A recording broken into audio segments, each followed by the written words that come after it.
should be given extra points for headgear and for all this. Yeah, very good. These are two very short anecdotes. I didn't volunteer. Oh, sorry, yes. Yes. Also. These aren't 3-minute stories, so I propose originally, but since other people have given anecdotes.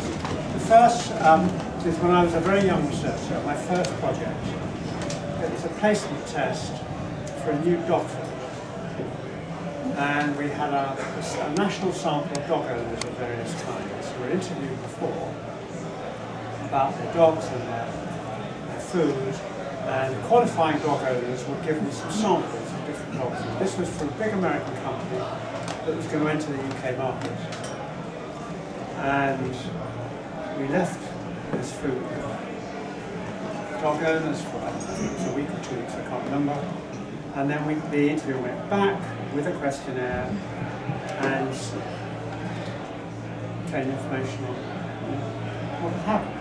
The problem was that out of a sample of something like 500 dogs, something like 6 or 7 had died. And so a lot of money was spent on statisticians who were hard to prove. It's in any one period of a fortnight. An average national sample of dogs of varying ages with a normal distribution of health would produce that number of deaths. And of course it didn't work. And so there was a nasty lawsuit. It wasn't my problem. But the moral of that particular story is just do the job.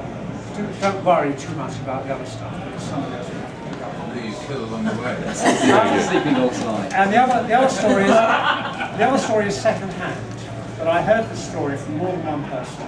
It's about a company called Louis Harris Research, which some of you may remember. It was in Richmond. And they had a telephone room, and we're going back to the 1980s, late 80s, early 90s. They had a telephone room. And in Richmond, there were a lot of actors who were telephone interviewers. I mean, actors somehow were drawn to telephone interviews. And then, anyway, in this phone room, a lot of the interviewers were actors. And for some odd reason, quite a lot of them were transvestites. And they liked to come to work in women's clothes. They were male transvestites. There were men that liked to come to work in women's clothes.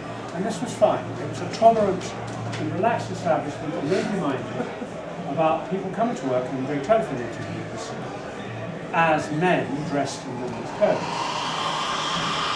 The problem was that when they went to the loo, they insisted on going for ladies because they were ladies,